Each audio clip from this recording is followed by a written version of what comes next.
الحمدللہ رب العالمین والصلاة والسلام علی سید الانبیاء والمرسلین اما بعد فاعوذ باللہ من الشیطان الرجیم بسم اللہ الرحمن الرحیم۔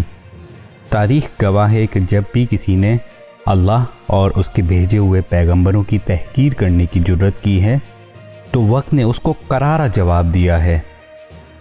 آج صبح ایک سویڈش آرٹسٹ لارس ولکس، جس نے نبی پاک صلی اللہ علیہ وسلم کی شان میں گستاخی کی اور ایک کتے کے دھڑ پہ معاذ اللہ نبی پاک صلی اللہ علیہ وسلم کا چہرہ بنایا تھا، اس گستاخانہ عمل کے بعد اس نے پولیس پروٹیکشن بھی حاصل کی ہوئی تھی۔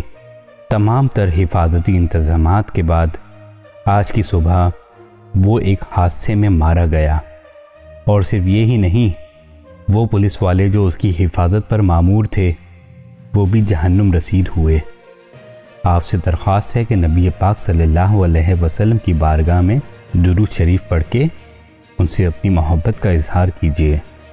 اللہم صلی علی محمد وعلی آل محمد کما صلیت علی ابراہیم وعلی آل ابراہیم انک حمید مجید۔ اللہم بارک علی محمد وعلی آل محمد کما بارکت علی ابراہیم وعلی آل ابراہیم انک حمید مجید۔